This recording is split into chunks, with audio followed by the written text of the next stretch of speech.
দ্রুতগতির ইন্টারনেট সেবাদাতা সংস্থা স্টারলিংককে বাংলাদেশে আনার চেষ্টা করছে বাংলাদেশ সরকার। গত 13 ফেব্রুয়ারি অন্তর্বর্তী সরকারের প্রধান উপদেষ্টা অধ্যাপক মোহাম্মদ ইউনূস স্টারলিংকের প্রতিষ্ঠাতা বিশ্বের শীর্ষস্থানীয় প্রযুক্তি উদ্যোক্তা ইলন মাস্কের সাথে ফোনে কথাও বলেছেন। প্রশ্ন হলো, স্টারলিংক বাংলাদেশে এলে কি কি সুফল পাওয়া যাবে? ইনফো স্টেশনে এই পর্বে আমরা ইলন মাস্কের স্টারলিংক ইন্টারনেট সেবার বিভিন্ন সুবিধা অসুবিধাগুলো তুলে ধরার চেষ্টা করব। চ্যানেলে নতুন হলে চ্যানেলটি সাবস্ক্রাইব করে বেল আইকনটি অন করে দিন, যাতে এ ধরনের ভিডিও সবার আগে আপনার কাছে পৌঁছে যায়।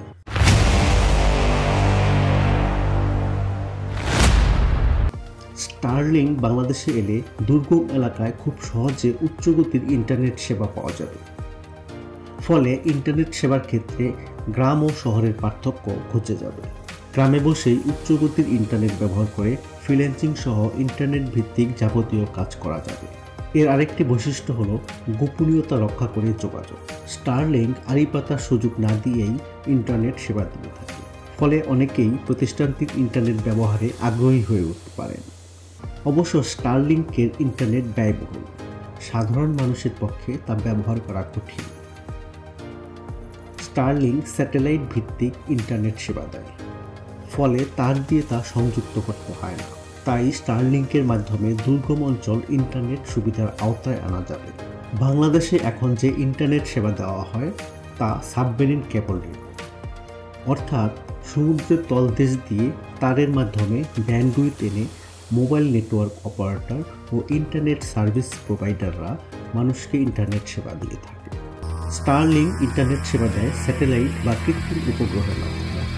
স্টারলিংকের মূল প্রতিষ্ঠান স্পেস এক্সের ওয়েবসাইটে দেওয়া তথ্য অনুযায়ী তাদের ইন্টারনেট সেবা জিও স্টেশনারি থেকে আসে, যা 35,786 কিলোমিটার উপর থেকে পৃথিবীকে প্রদক্ষিণ করে। পৃথিবীর নিম্ন কক্ষে স্থাপিত হাজার হাজার স্যাটেলাইটের সমষ্টি হচ্ছে স্টারলিংক, যা পুরো বিশ্বকে উচ্চগতির ইন্টারনেট সেবা দিতে পারে।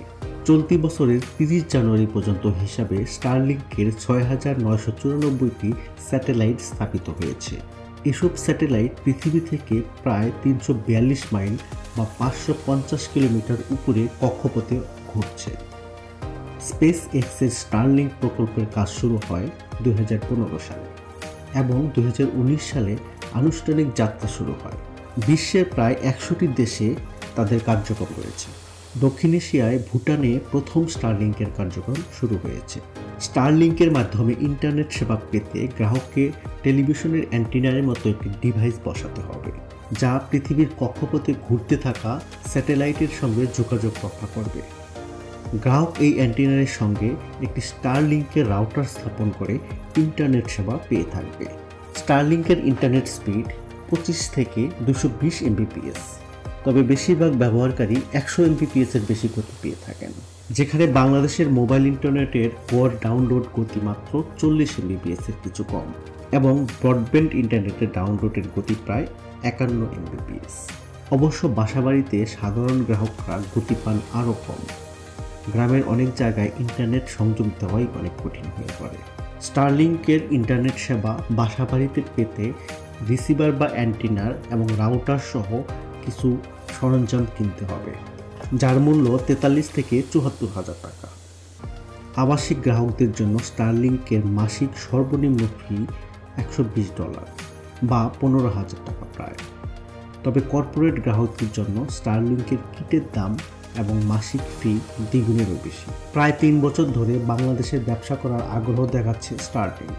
তাদের ওয়েবসাইটে কোন দেশে তাদের সেবা রয়েছে তা উল্লেখ করা একটি মানচিত্র পাওয়া যায়। তাতে বলা আছে চলতি বছর বাংলাদেশে এর যাত্রা শুরু হওয়ার কথা। 2023 সালের জুলাই মাসে স্টারলিংকের প্রযুক্তি এনে বাংলাদেশে পরীক্ষা করা হয়। সে সময় তৎকালীন মন্ত্রীদের সঙ্গে স্টারলিংকের বৈঠকও হয়েছিল। 1.5 বছর আগে স্টারলিংকের প্রতিনিধি দল বাংলাদেশে এসে যখন তৎকালীন মন্ত্রীদের সঙ্গে বৈঠক করে, তখন প্রযুক্তিগত পরীক্ষা হয়েছিল। তখন জানানো হয়েছিল পরীক্ষার ফল ইতিবাচক। তবে বড় প্রশ্ন দেখা দিয়েছিল টেলিযোগাযোগ খাতে সরকারের বিধিসম্মত প্রবেশাধিকার বা আড়িপাতার সুযোগ থাকবে কিনা। বিটিআরসি স্যাটেলাইট ভিত্তিক ইন্টারনেট সেবার নির্দেশিকা যে খসড়া প্রকাশ করেছে তাতেও আড়ি পাতার সুযোগ রাখার শর্ত রয়েছে। যদিও স্টারলিংক ইন্টারনেট সেবায় সাধারণত আড়ি পাতার কোনো সুযোগ দিতে চায় না। নতুন সরকার কি আড়ি পাতার ক্ষেত্রে ছাড় দিবে, নাকি স্টারলিংক শর্ত মেনেই বাংলাদেশে আসবে, তা এখনও স্পষ্ট নয়। তবে এই ব্যয়বহুল ইন্টারনেট সেবা বাংলাদেশে কতটুকু জনপ্রিয় হবে সেটাই এখন প্রশ্ন। ভিডিওটি ভালো লাগলে লাইক, কমেন্ট ও শেয়ার করার জন্য অনুরোধ করব। ধন্যবাদ।